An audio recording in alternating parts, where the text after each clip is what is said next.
Pawar made a fiery speech today in a show of strength with roughly 30 MLAs and asked his uncle Sharad Pawar to relent, bless him and retire. On the other side, only about 24 MLAs showed up with the party patriarch in their parallel function. The fight has reached a crescendo, with Ajit Pawar taking direct pot shots at his uncle for the very first time. Ajit Pawar alleged that Sharad Pawar wanted to back BJP as far back as 2014, then 2017 and 2019. And that now this call to align with the BJP by him has been taken for the better of the party at large and for the country. He has staked claim for the party symbol too. In fact, his letter to the EC was sent on June 30, on Friday last week, 2 days before the move became clear on Monday. He has claimed the support of 41 MLAs in that petition. That may end up being a legal matter that could drag. But politically, it seems the Pawar war has been won by the younger one. Has the nephew pipped the uncle? We'll take that question to our guests in just a bit. First up, at last count, Ajit Pawar had a strength of 34 MLAs with him this afternoon. That's just too short of the two-third majority mark needed to avoid the anti-defection law. They claimed that some couldn't make it due to being out of the city. Regardless, seeing the writing on the wall, it is likely the undecided ones could align with Ajit Pawar now, because on the other side, with Sharad Pawar and Supriya Sule, there were only about 15 MLAs who could be seen. Could this eventually become tight? Well, it's anybody's game. There is no denying, though, that this is a big shift in Maharashtra politics that will have national repercussions. Ajit Pawar is now finally free from the political shadow of his uncle Sharad Pawar. He is now the new Maratha strongman, of course contingent to the fact that he succeeds eventually in claiming the party.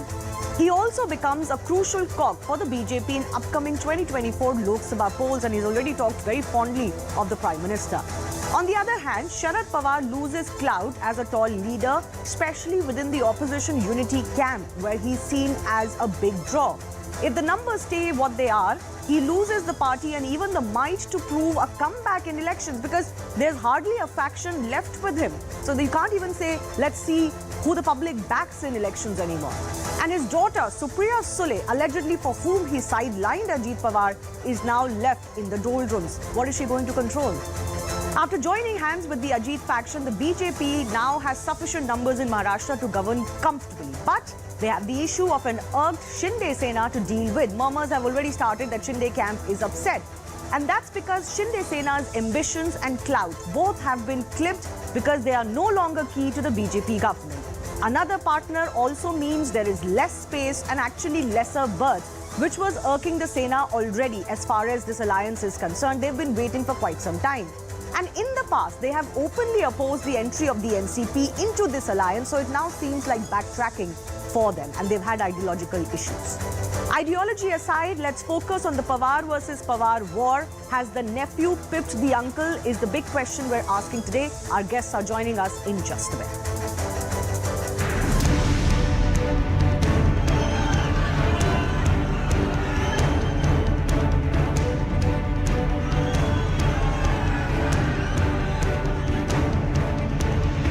सर्व विरोधी पार्टीच्या meeting मध्ये मी गेलो होतो. त्या meeting मध्ये चित्र ते नजारा जेव्हा मी पाहिला, खरं म्हणजे थोडं हसू येत होतं. आज जो आपण या निर्णय आपण घेतलेला आहे, या आपला राष्ट्र राज्याच्या हितामध्ये घेतलेला आहे. आपण लढवणार आहोत आणि त्याच्यातून राष्ट्रवादी काँग्रेस, भारतीय जनता पक्ष, शिवसेना, शिंदे अशा पद्धतीने सगळं करायचंय. आता जर वय जास्त झालं, 82 झालं, 83 झालं, तुम्ही कधी थांबणार आहात का नाही? तुम्ही आशीर्वाद द्या ना. सायरन पुनावालाचं वय काय? 84 साहेबांचे आणि पाटील काकांचे वयाचे. त्याच्यानंतर अमिताभ बच्चन, किती वय? 82. या भारतीय जनता पक्षाच्या खोटारडेपणासाठी आजपासून लढायचं. राष्ट्रवादी काँग्रेस पक्ष तिचं व्यस्त आहे असं तुम्हाला वाटत असेल ते कालच्या शपथविधीमध्ये राष्ट्रवादी काँग्रेस पक्षाला का घेतं बरं?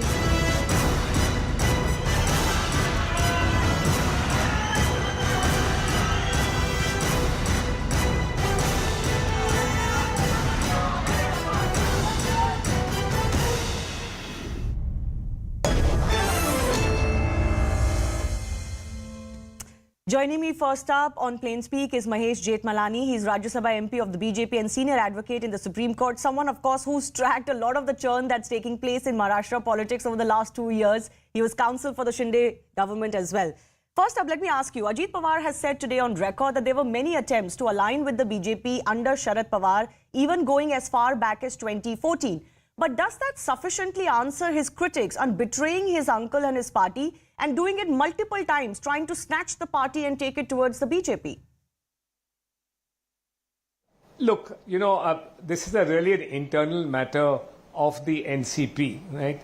What happened whether Ajit is justified in breaking ranks with his uncle Sharad or not, right, is a matter of no consequence. The fact of the matter is that, in June, I think the ultimate humiliation came, and I was provoked to actually tweet about it, that he has been marginalized so badly that, by really, he's been put out to pasture almost.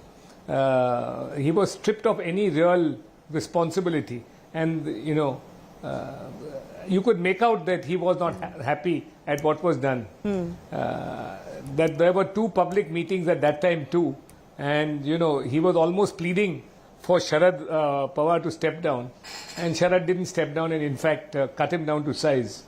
So, and then subsequently all that happened, Supriya and Praful Patel were made working presidents and so on and so forth, and he was only promised to be a future chief minister of Maharashtra, that he would be the future face as the chief minister of Maharashtra, which is, a very sort of, it's a lollipop which really had no substance, because that contingency of becoming chief minister was dependent on so many factors.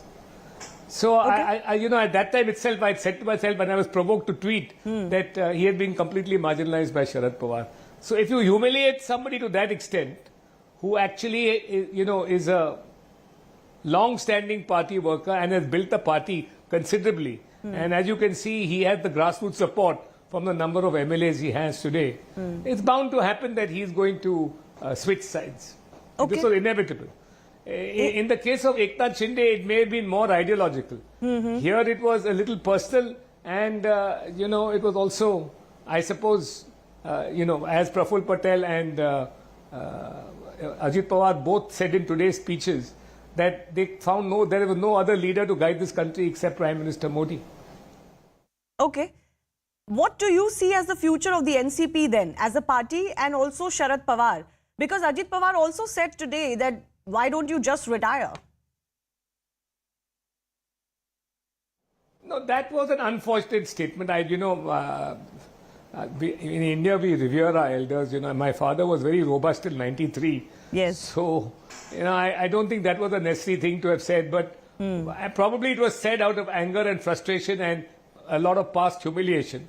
But, so long as you have life and energy, you're entitled to, remain in public life. If you can contribute, you're still robust. And, everybody knows that Sharad Pawar is a very canny politician. So, he has a right to continue and fight the NCP battle if he wants to. It's a losing battle. And coming to your question of what is the future of the NCP, I think that, Sharad Pawar, for all his wiliness and his political acumen, is going to find this an extremely uphill task, because as you can see, by and large, the bulk of the party, except the die-hard loyalists, even Praful Patel has gone. Left. So, it's an uphill task. And while one shouldn't disparage somebody's age, 83, you are now in the evening of your life. So,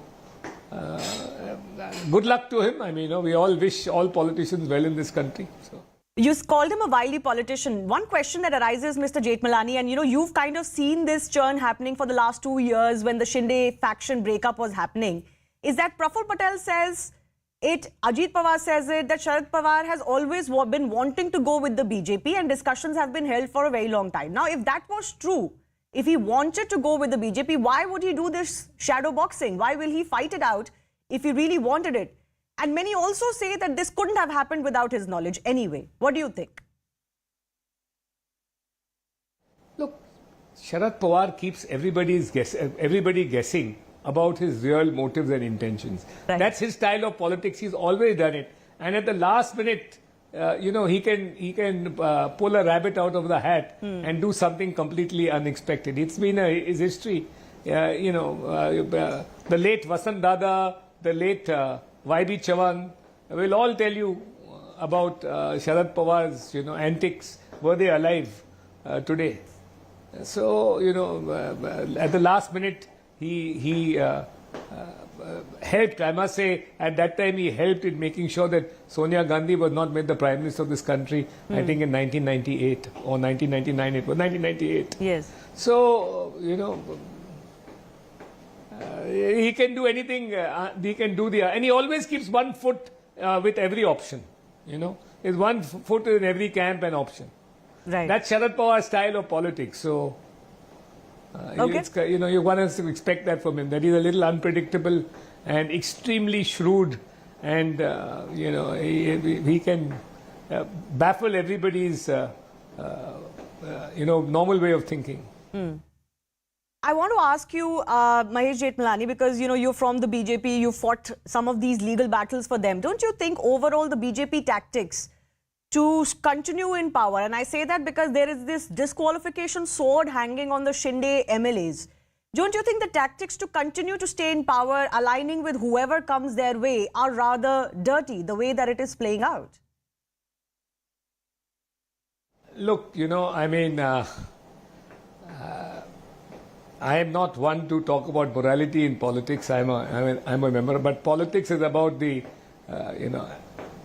acquisition of power, and so long as it's within the four corners of the law, I suppose all's fair in electoral politics and the making of governments. So there are some things which do disturb you, but in politics you get used to it. So it's more about. It is about every party practices Sam, Dam, Dand, Bhed. So I don't think that we should pick out the BJP for anything. And here in this case, right, the BJP didn't. These people wanted to go to the BJP. They were not enticed.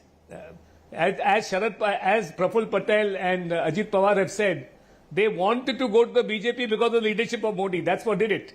There may have been other reasons also. They may have been uncomfortable within their own party. And in the case of Ajit Pawar, obviously his humiliation within the NCP. But they all found that their future in politics lay with the BJP. So if they want to come, and as far as the BJP is concerned, it's an accretion of strength. How can you blame the BJP? It becomes an accretion of strength, and it helps them to demolish an old foe. Demolish an old foe. A lot of people in the BJP are talking like that. But is it just accretion? Because many feel that the BJP saw what was coming, which is the disqualification of the Shinde MLAs, 16 of them. And that is why they have done this, because they possibly saw that their government could be in danger, or at least the current ministers could be in danger. The speaker has to decide. He had to do some preliminary inquiry as to who was the whip at the relevant time as per the judgment of the Constitution bench. So he had to first undertake that task and then proceed to give notice and give them time to file replies. So I don't know what stage. I can't speak for the speaker. I haven't been here in India for the last month anyway. But that battle, and by the way, it's not the disqualification of just the Eknath Shinde MLAs. It's also the disqualification of the Uddhav Thackeray MLAs. Don't forget their disqualification petitions also have to be disposed of by the speaker. There's some feeling that this is a very one-sided disqualification battle. It's far from one-sided. Okay. The speaker's decision may well turn out to surprise everybody else, whatever it may be. I can't second guess it. No, the question that I was fundamentally getting at is that, the BJP seems to have brought on Ajit Pawar because of what they felt could happen to the Shinde faction. But now they've got another problem, because reports are emerging that Shinde faction itself is now upset. Haven't they ended up rocking their own boat? No, I don't think so. I mean, look. Eknath Shinde's group left for ideological reasons.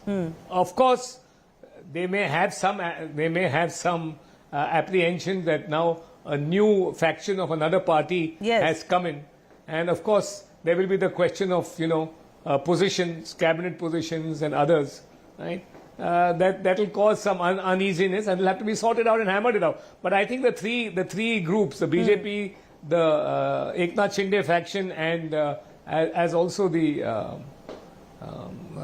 the new NCP faction is Yes. certainly going to be progressing smoothly. And by the way, Shivani, this has nothing to do with any insecurity or instability on the part of that may be a narrative now being created. But the idea is for the 2024 elections. This was a move by the 30 plus MLAs of Ajit Pawar to come to the BJP. It was not an induced move by the BJP. They have come voluntarily. They wanted to come.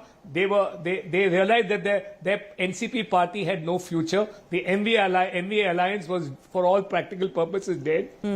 Opposition unity was a farce, national opposition unity. So they wanted to come to the BJP.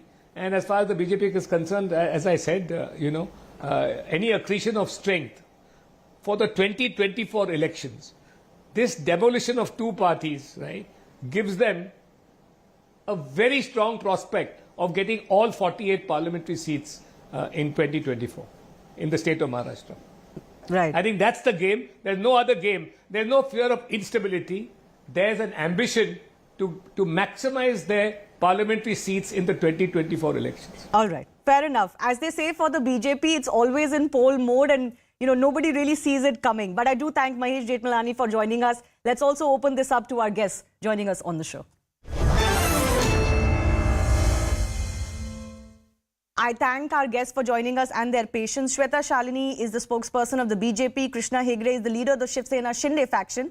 We are also waiting for Sameer Dalwai, who's the Sharad Pawar supporter faction, joining us. Swagata G. Shah is supporting the Ajit camp. Let me first go across to Swagata. If you can hear me, Ajit Pawar today. Yes, Ajit Pawar today has clearly said. Ajit Dada. क्या बोल रहे हैं? Hello, ma'am. Can you hear me? हाँ जी, आ रही है आपकी आवाज. Hello? आप बहुत खुश हैं अभी. Of course, ma'am. एकच वादा अजीत दादा. We proved ourselves. कितने लोग हैं मेरे आपके साथ साथ? काफी सारे और भी लोग जुड़े हैं जो इतने ही खुश हैं. कितने एमएलए हैं आपके क्योंकि साथ? Ajit Dada Pawar sir really deserves it. And he's really worked hard for this. He's a person, he's our leader, he's leader of youth, he's leader for the entire party. He's someone who starts his day at morning 7 o'clock until 11 o'clock, tries to help everyone, tries to solve everyone's problem. And today he got the result. नहीं, but Sharad Pawar बोल रहे हैं कि मेरा Of the सिक्का hard नहीं. work he has आप done. सुनिए एक बार स्वागता जी. शरद पवार बोल रहे हैं कि मेरा सिक्का खोटा निकला. उन्होंने अपने अंकल को धोखा मैम, दिया है. आपको लगता है अगर सिक्का खोटा होता तो इतने लोग उनके साथ जुड़े होते मैडम? उनके साथ इतने लोग जुड़े हैं क्योंकि उन्होंने अपने आप को प्रूव किया है. Action speak louder than words. जब काम दिखता है तो लोग साथ देते हैं. बड़ी बड़ी बातें करने वाले बहुत लोग होते हैं, लेकिन जिसका काम दिखता है उसके साथ लोग होते हैं. तो आपके साथ कितने एमएलए हैं? शरद पवार जी हमारे भगवान हैं, बट अभी आज मैदान पे है अजीत दादा पवार सर. नहीं स्वागता जी, मैं आपसे अभी पूछना तो चाह रही हूँ कि उनको बुलाया जाता आपके है. पास एमएलए कितने हैं? आज तो मेरे ख्याल से 34 आए थे आपकी मीटिंग में. लेटर में बताया जा रहा है 41 ने सपोर्ट दिया है. कितने एमएलए हैं? इसलिए क्योंकि इतने सारे एमएलए नहीं आ पाए क्योंकि कुछ लोग अपने काम में व्यस्त थे और स्टेट छोटा पड़ गया था. अगर आपने देखा होगा तो मैं खुद वहां मौजूद थी. इनफैक्ट मैं वहीं से घर जा रही हूँ. तो काफी सारे लोग थे हमारे साथ जुड़े हुए एंड काफी सारे है अभी भी जुड़े हुए. स्टेज कम पड़ गया इसलिए काफी सारे लोग नहीं बैठ पाए स्टेज पे. नहीं, okay. Before I go cross to our other guest also, एक आखिरी सवाल स्वागत जी मैं आपसे पूछना चाहती हूँ. आखिरी का मतलब अभी के लिए, अब जाना मत. अजीत पवार ने आज बहुत डायरेक्ट अटैक किया अपने अंकल पे कि आप तो अब 83 साल के हो गए हैं, आप रिटायर क्यों नहीं होते. क्या जरूरी है ये बोलना? अभी मेरी महेश जेठमलानी से बात हो रही थी, वो कह रही थी कि वो कह रहे हैं कि ऐसा बोलने की जरूरत नहीं थी. लोगों की एज की रिस्पेक्ट करनी चाहिए. नहीं सर मैम, देखिए हम उनको भगवान मानते हैं. हम शरद पवार जी को भगवान मानते हैं एंड शरद पवार जी को आइडियल मानते हैं, तभी तो आज बैनर पे शरद पवार जी का फोटो था। अगर हम भगवान नहीं मान रहे होते तो उनको बैनर पे नहीं रखा होता ना। वो हमारे देवत है, लेकिन उनके उनकी भी एज बढ़ रही है। ऑफ कोर्स उनकी भी पर्सनल लाइफ है, वो एज के साथ बढ़ रहे हैं। कितनी उनको भी कितनी तकलीफ देंगे, उनकी हेल्थ इश्यूज भी है काफी सारे। तो आउट ऑफ रिस्पेक्ट बोली गई हुई बात है कि अब आप आपके कंधे पर का भार अब मुझे दे दो, मैं संभाल लूंगा। It is out of love and it is out of respect. Okay. Let me go to across to capable है। जी जी जी और let me go अभी- across to Shalini, Shweta Shalini and Krishna Hegde also. Shweta Shalini, even Ajit Pawar said this कि party तो मैंने बनाई है और अभी भी एनसीपी अजीत पवार के बैनर पे सबसे बड़ा फोटो तो मेरा लगा हुआ है।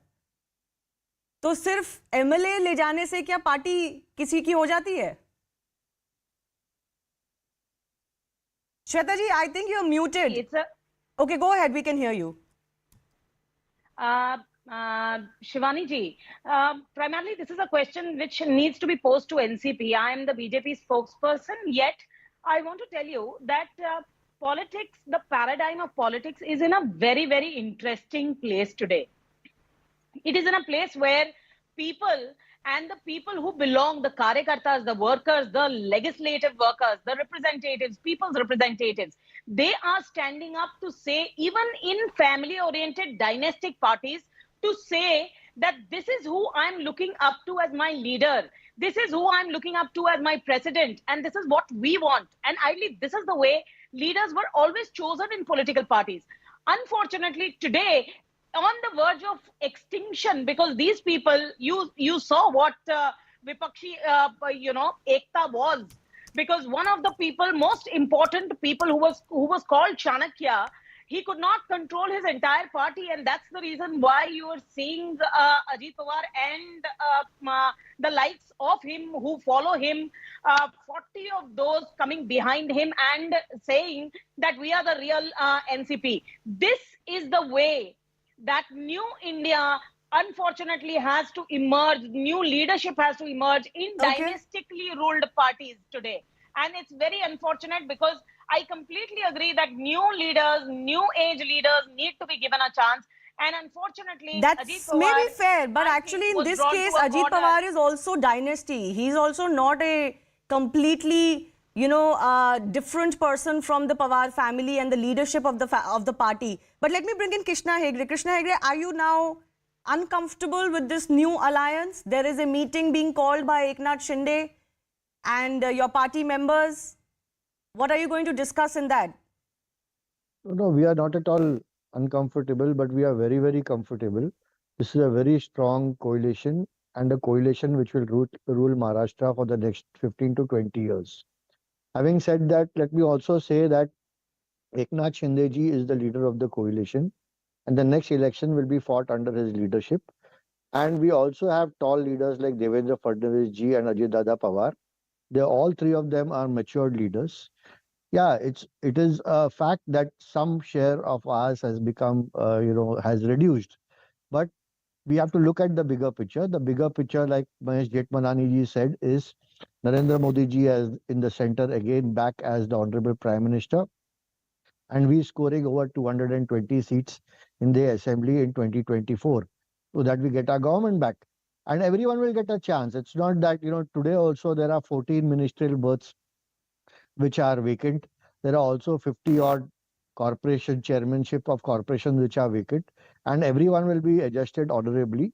And it's not that the government is running away. The government is here to stay for the next 15 years, and everyone will be adjusted. So we have no insecurity or fear or anything. Having said that, let me also tell you that today what they are blaming the BJP, like Mr. Jetmanani ji said, that it was not, any incentive given to the NCP. They themselves wanted to go away. Similarly, we also went away for ideological reasons. The birth of the NCP was not to oppose the BJP. It was to oppose the citizenship of Sonia Gandhi as an Italian from being the Prime Minister of India. That is actually how the birth of the NCP took place. But times and change. After that, also Sharad Pawar Saab broke the Congress 4 times and joined them 4 more times. So this, it's all contradictory.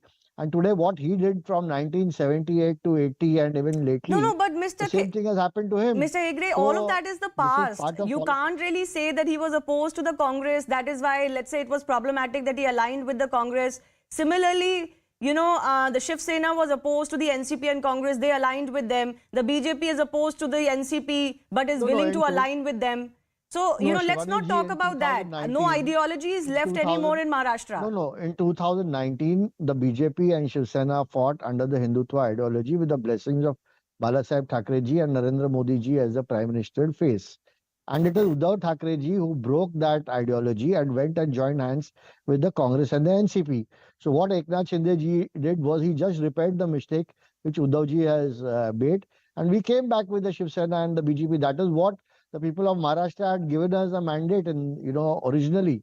And we are back to the people of Maharashtra in 2024 with the same alliance. But how will you Only we justify have a this? strong No, one leader, second. again, addition. It may be okay in the Shiv Sena and the BJP's case coming back together, but how will you justify this?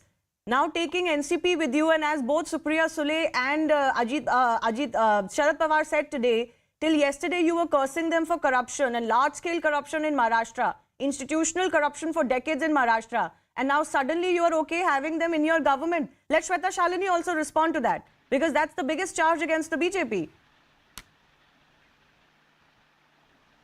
So one thing is very clear. One second, Mr. Hegde, one second. Can I just take that to Shweta Shalini? Shweta, you heard my question on the issue of corruption? Yes, I did. I didn't realize I was supposed to answer it. Well, let's be very clear. See, there are corruption charges against Jayant Patil as well. But he's not joined the government. There are certain ministers that Krishna Hegde ji's parties have, and certain people who are still being investigated. So let's understand, when Eknath Khadse ji was with us and we faced corruption charges, we took action against him as well. So please understand that these two issues are extremely different and they need to be taken and seen extremely differently. What is the fact? The fact of the matter today is that there is a stable government, not that we needed NCP or Ajit Pawar ji for having a stable government. As Krishna ji has rightly said, between Shweta ji's frame is giving some issue. Let me take that forward with Swagata ji also. Yes, ma'am. Is that not a concern anymore that the BJP used to curse you for corruption, including Ajit Pawar, including Hassan Mushrif and all of these leaders जो अब minister बन गए हैं? See, ma'am, speaking honestly, none of the charges are being proved right? And most important thing is this, that these are the leaders which are being chosen by public. The public have trust in them, faith in them. Their work speaks a lot. That's the reason we all are together. That's the reason so many people are supporting Ajit Dada Pawar. Okay, let me leave it at that. Because I believe that none of the charges are being proven. These are just the charges being spoken. इल्जाम लगाने के लिए तो कोई भी किसी पे कोई भी इल्जाम लगा सकता है. बट एलाय तो एलाय पे इल्जाम नहीं लगाता ना. अभी तो आप एलाय हो गए हो. आप ही के फॉर्मर जो थे. मैम, अगर जनता के हित के लिए हम सब लोग मिलके एक टीम बने हैं, तो ये शक्ति है. ये शक्ति है जनता के हित के लिए, महाराष्ट्र के हित के लिए. महाराष्ट्र की गवर्नमेंट स्मूथली चलना चाहिए, इसके लिए आज हमारे अजीत दादा पवार सर इसके पहले भी काफी बार डेप्यूटी सीएम रह चुके हैं. उनका काम बोलता है, तभी तो उनको आज अजीत दादा बुलाते हैं. Ajit Dada Pawar. His original name is Ajit Pawar, but everyone calls him Ajit Dada.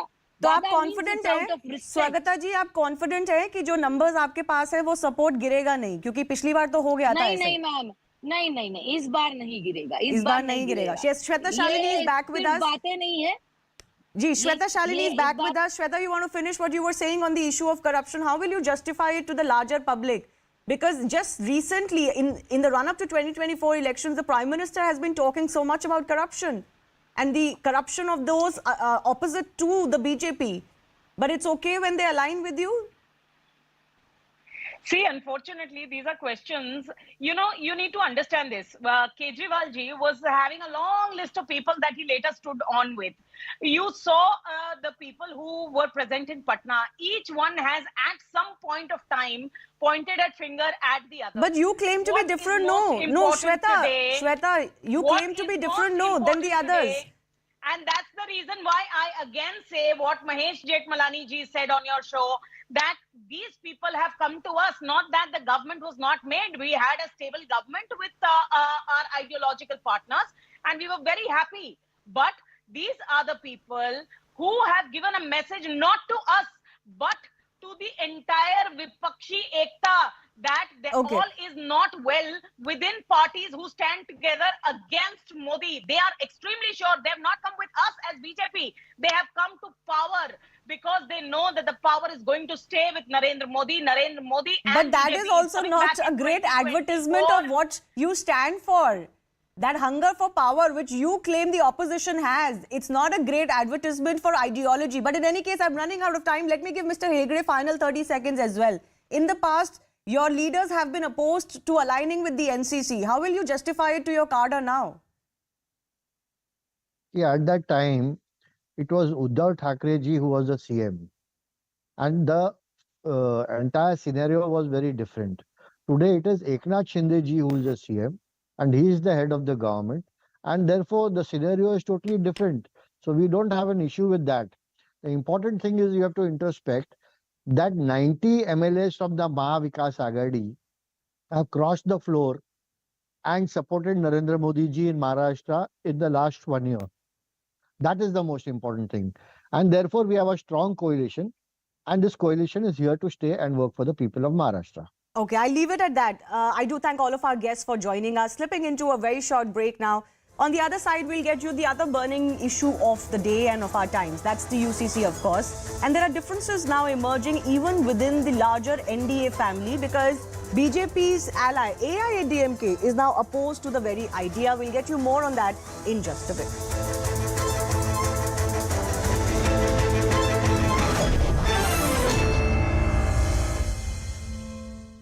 Coming in from Edappadi Palaniswamy that they will not stand in support of the Uniform Civil Code.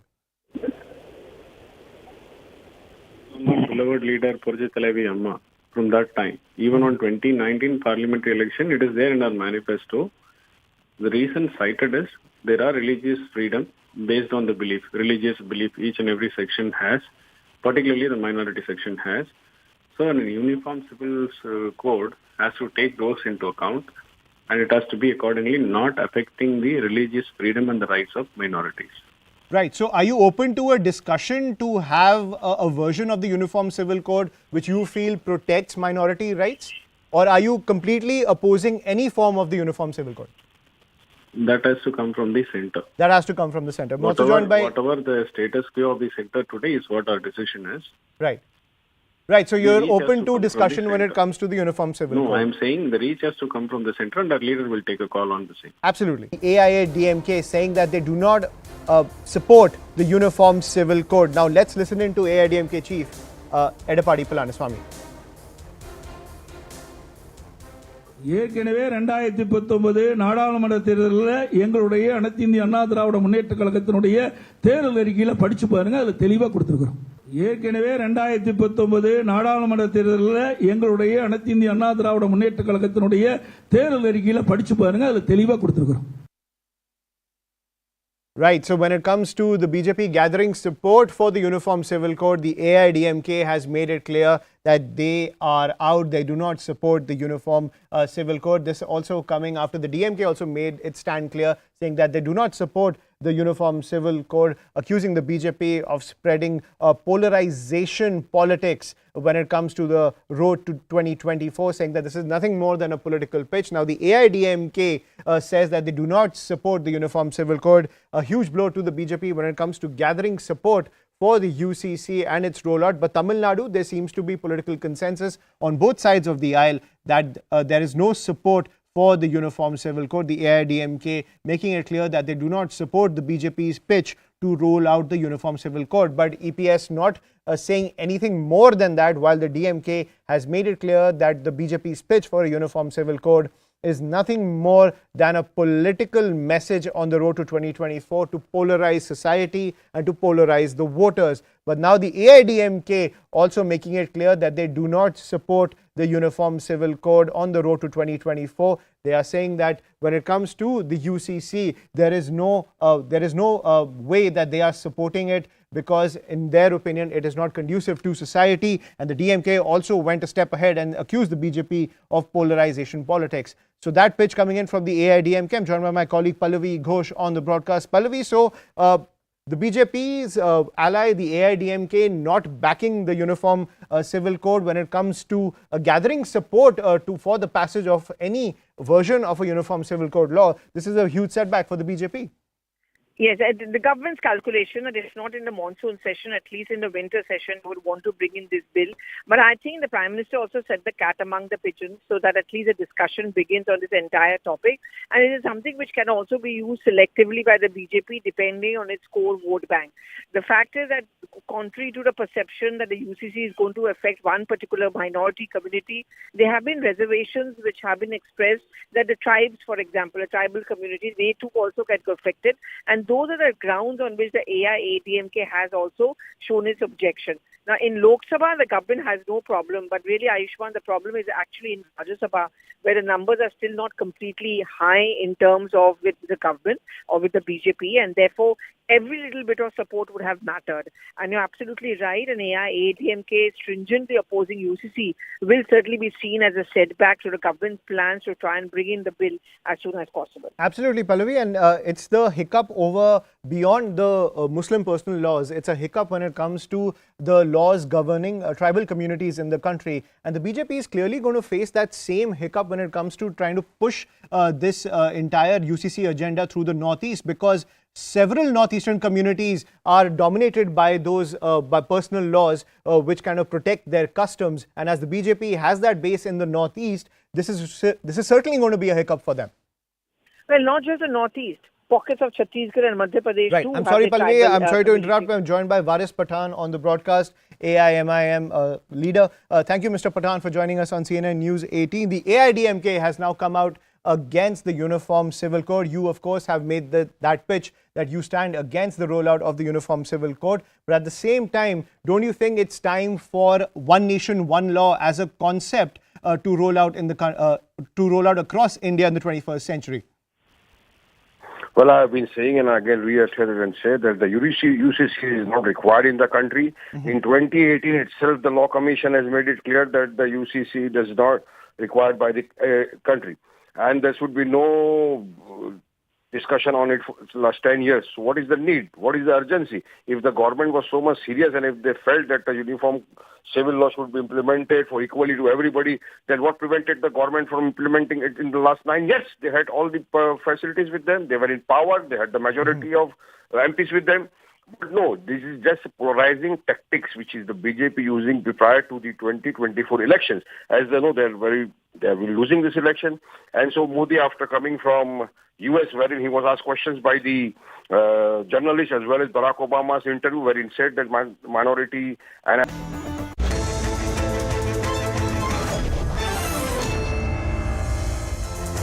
Thanks a lot for staying with us. As chorus for UCC grows, the Vice President Jagdeep Dhankar has weighed in on the issue.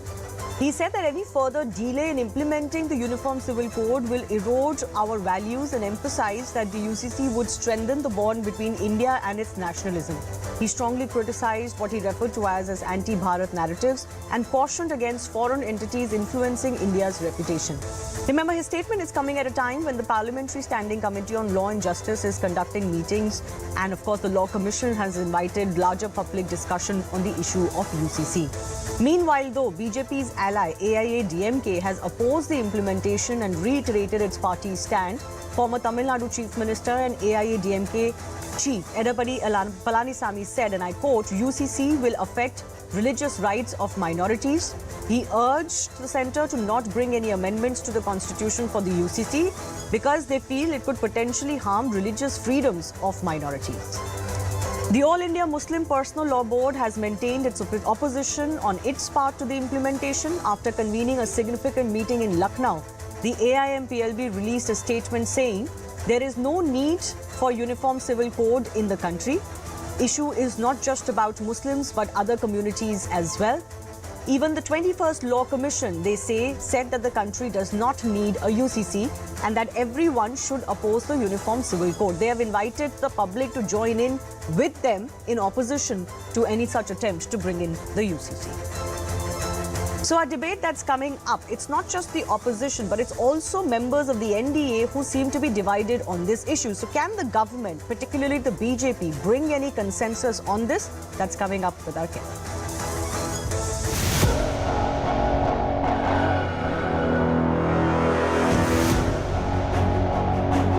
Any further delay in implementation of Uniform Civil Code will be corrosive of our values. எனவே 2019 நாடாளுமன்ற தேர்தலில் எங்களுடைய அனைத்து இந்திய அண்ணா திராவிட முன்னேற்ற கழகத்தினுடைய किसी भी किस्म का कोई भी यूसीसी की न पहले ज़रूरत थी और न आज है और ये सिर्फ इससे पहले भी ये बात कही जा चुकी है कि यूसीसी का मसला सिर्फ मुसलमानों का नहीं।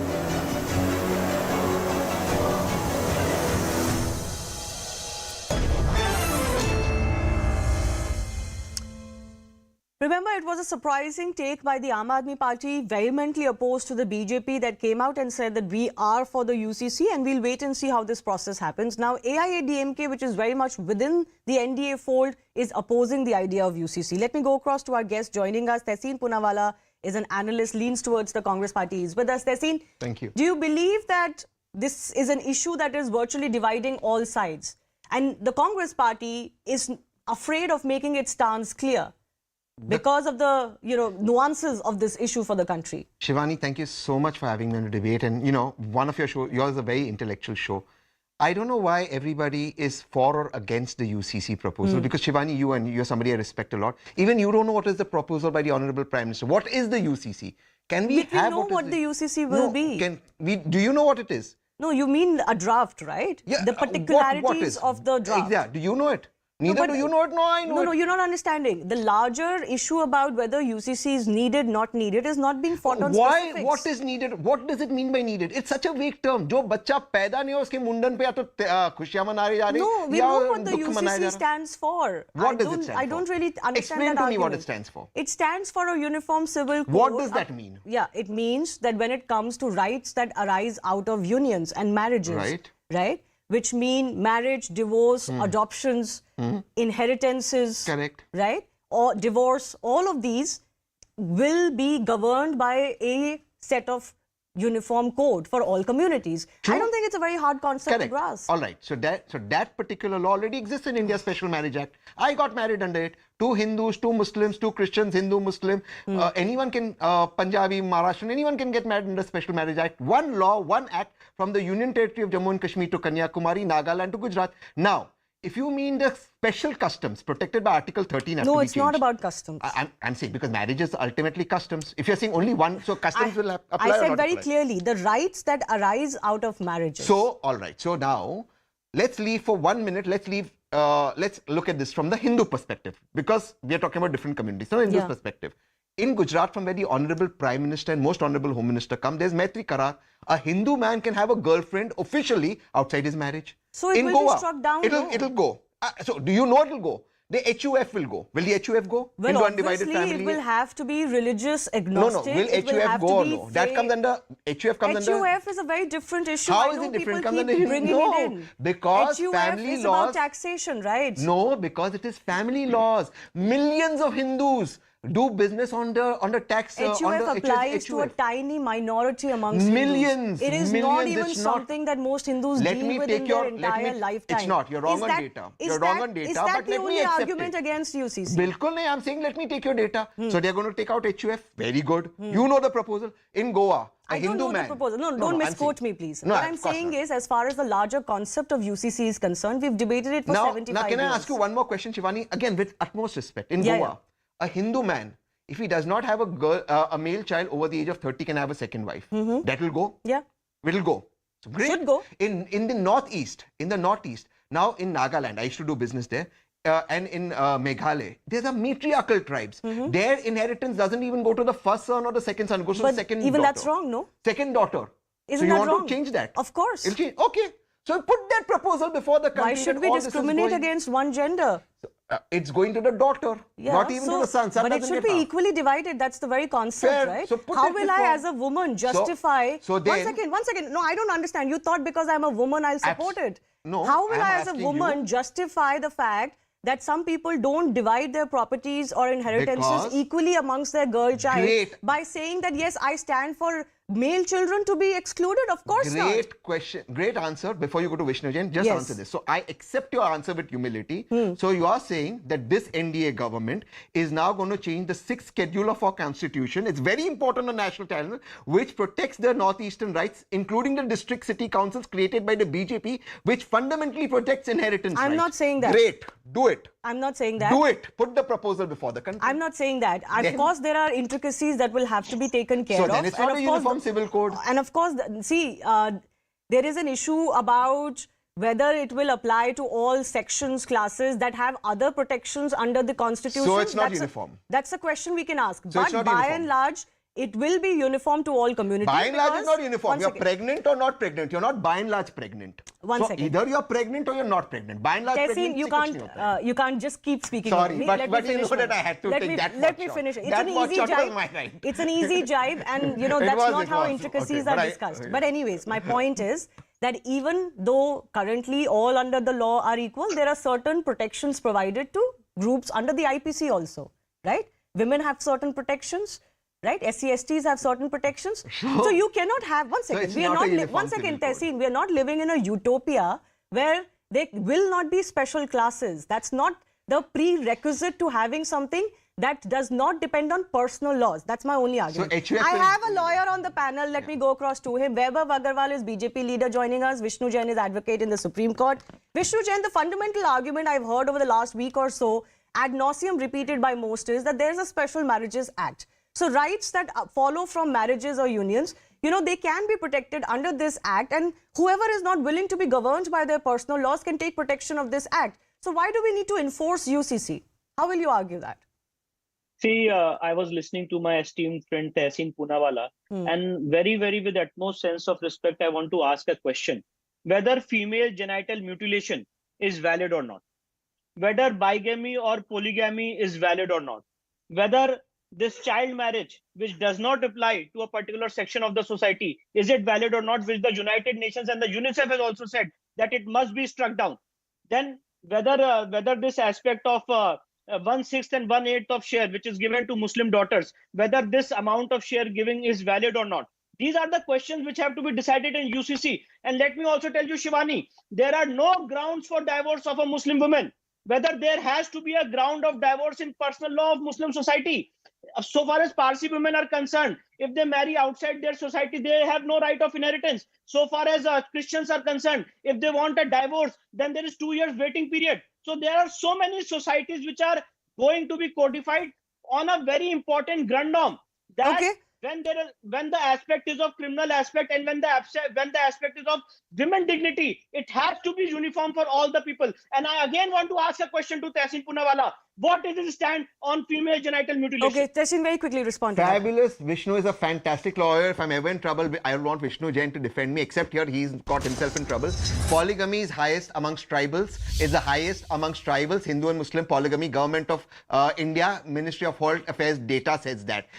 Child marriages below the age of 10, 84% are Hindu girls. I am asking you, criminalize it. I am asking you, is it gender justice? Yes. Is it gender justice? Then do it. It But is tell me already about criminal. Maitri Karar. It is Tell me already about- criminal for Hindus. I'm saying you should do it. No, one second. He escaped the question. I'm It's not. already criminal for under And Hindu yet laws. 84% are Hindus and there's been no conviction. So are you saying there should not be a law against I am it? saying please make the law, but put the proposal. Yes. हम क्या बात कर रहे हैं? Now you are not talking about HUF, you are not talking about Maitri Karar, you are not talking about Northeast. I am saying please one bring second. the law. The- Nobody knows the law. Everybody Vishnu, is just criticizing. So or you are praising. saying once you have the particulars of it, then you will be willing to discuss it, right? Obviously, That's your even stance. you don't know the law All what's right, coming. but then I don't understand why bodies are coming out and opposing it. Why are political Because parties they help coming out and BJP polarize the election. why is the AIMPLB Because coming it's out and helping opposing BJP it? polarize. Who asked him to come and This speak? Okay, can't but happen Vishnu, that Tehsin Bhai will keep speaking from the studio. No, okay. and he Sorry, will not sorry, say- Vishnu bhai, sorry. Let's not allow him to hog the Yeah, no, entire sorry, show sorry. because he's in the studio. Sorry. Vishnu and Vaibhav, I'll give you equal time. Vishnu ji, the question I asked you though was,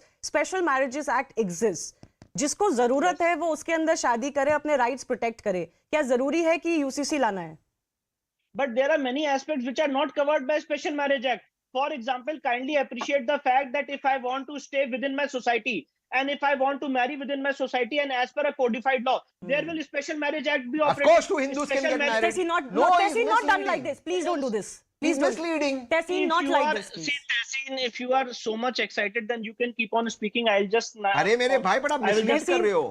I have to request you to please not interrupt other guests. I'll do that. Please, you See do the that. fact. Vishnu, See yes. the fact of the matter is that Special Marriage Act is not an example so far as codification of personal laws are concerned. Now let me give you an example. If I am talking about bigamy. Now, do you know, Shivani, that if a particular person or a section of the society has more than of one marriage despite his spouse living, it is not an offense under section 494 of the IPC, but it is an offense so far as other sections of the society are concerned, so far as Hindus are concerned. Now, Tehsin Bhai is arguing on factual aspects. I am talking about principle of law. If bigamy is there in Hindu society, if it is there in Muslim society, abandon it. If polygamy is there in Muslim or Hindu society, abandon it. If female genital mutilation is there, which is, and let me tell you, Shivani, female genital mutilation, when this matter is pending in the 7 judges bench of the Supreme Court, and when this matter is debated, they take an exemption that we can do this because our religion permits it, which is clear violation of section 3 of the POSCO Act. Now, when we are debating it, you are saying Special Marriage Act. How special marriage is attractive? Yeah, okay, so you are saying that everything that will be covered by UCC is not actually guaranteed by the Special Marriages Act. I want to take a slightly political question to Vaibhav Agarwal of the BJP. Vaibhav, your own allies, for example, the AIADMK has come out now and said we are opposed to the concept of UCC. How are you going to build a consensus amongst the opposition when even your own NDA family seems to be a little bit, unconvinced? Akali Dal, there's big rumor it's coming back with the NDA fold, but they're opposed to the UCC. Shivani, good evening. I think the major task in front of a political party, which is perhaps bringing in a law or tabling a law in the country, is to build consensus. And of course, everybody knows that Bharatiya Janata Party is also a political party, and we will be able to skillfully build consensus amongst the table.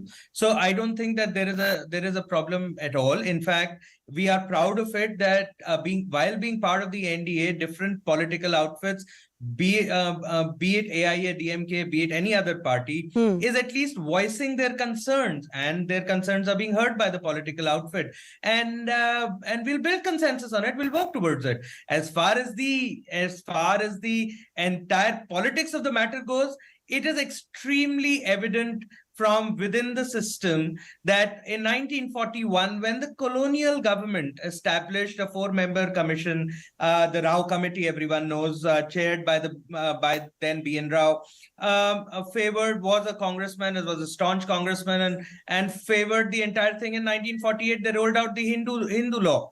I'm not sure why did they made a differentiation between every other religion and only codified the Hindu law. Why didn't they here at that time build consensus? Why didn't Jawaharlal Nehru at that time try and build consensus within the Congress to actually not bring UCC at that time? Okay. And while we are working towards bringing consensus, the certain section of the society want to create a UN cry. Okay, while but the his draft question bill is already in the public. No, the draft. Nobody wants to comment on it after reading it. Everybody wants to read a UN cry. Which draft bill? There is a draft on UCC which is already in the public domain, available for comments. Which? Till July 13th. The Uniform Civil Code. That's Uttarakhand. Are you talking about the Uttarakhand one, or are you talking about the Law Commission? The Law Commission. But they've not put out a draft. Of course, there are comments which are available. No, people can put. Tehsin, please. Sorry. People can put in their comments on the concept of UCC. I think they're doing that exercise, but there's no draft anywhere, and even the Uttarakhand draft is not out in the public. You see, there is. So there what is his point? That brings me to his point. No, that brings me to Tehsin's point. For example, कि आप specifics पे बात कीजिए, क्या क्या करोगे UCC में, पहले ये तो बताओ, तभी तो डिबेट होगा, तभी तो डिस्कशन होगा.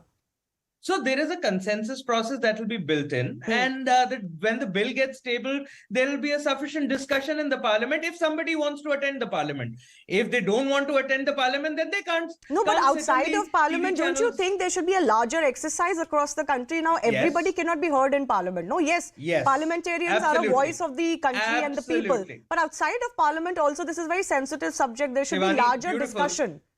Shivani, beautiful. समाजवाद में कोई भी काम चुनाव से होना चाहिए, दबाव से नहीं. This is the bottom line of lawmakers' parliament's process. Now let's bring this in the public forum, as you said, outside the parliament while we talk about it. We say that the government, as a citizen, we talk amongst ourselves that the government is talking about bringing a certain code, certain law. Now we can say that if the government wants to bring a law, we want this A, B, C, D, E, F.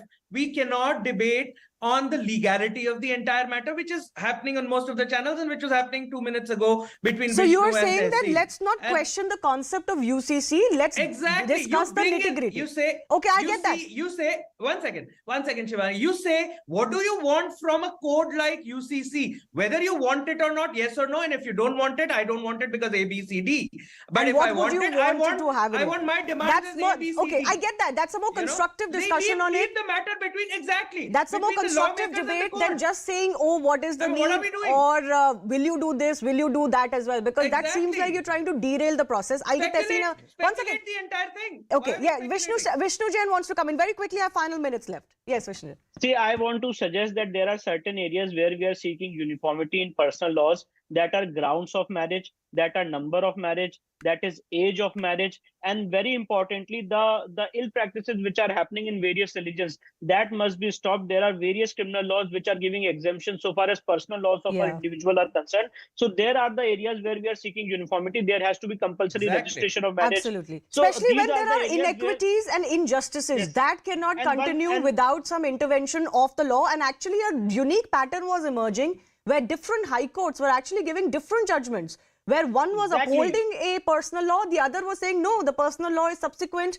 to the criminal law. Tessin, I have final 30 seconds for you. Fundamentally, that is the question. Is it fair in a country like India, pluralistic country like India, where you've got codified laws for one, but not for others? That brings in more division than cohesion. So codify all the laws. I agree with them. Codify all the laws. And where there is gender injustice, for example, in the Muslim law, personal law for inheritance, please change that. Who's stopping that? But the likes of AIMPLB will still be up in They are not my representative. Who are they? They are doing it to polarize the elections. But Weber, please, one second. No, but how do you even Vishnu know Jain that spoke the about the UCC will female not talk genital about it? mutilation. That Why does would not we come want to under the speculate the UCC. entire That has bit? nothing to do with the UCC. These are comes within the examples. UCC. It doesn't come under within the UCC. UCC. No, it doesn't Because come under it's UCC. gets the protection of the personal law. It is being It heard gets by the the protection Supreme of the Court. personal It's law. being heard by a 7-judge bench of the Supreme Court, not about we'll the wait and UCC. see. Okay. Yeah, Okay, I've run out of time. This continues to be a very heated issue to debate with. Though I do thank all of our guests for joining us. We'll have you again. But I am leaving my viewers with the visuals of Princess Kate and others giving Wimbledon champion Roger Federer a lengthy standing ovation at the All Indian Club, the former champion amongst his people.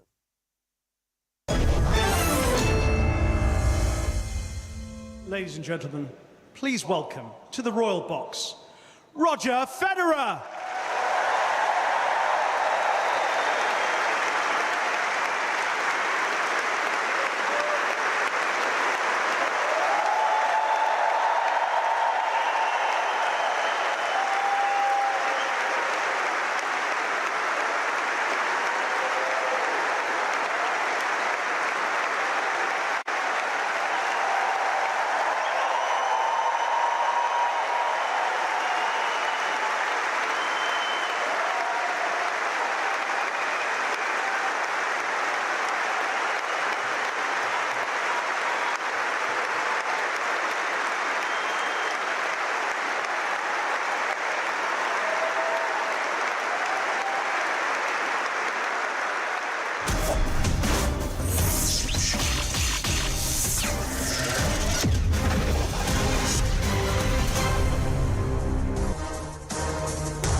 Namaste, Jai Hind, and welcome to this edition of The Right Stand. I'm Anand Narsimhan. We start with the Pawar play in Maharashtra. Full-blown, open cudgels, daggers drawn, ladies and gentlemen, between the Chacha and the Bhatija. Ajit Pawar and his uncle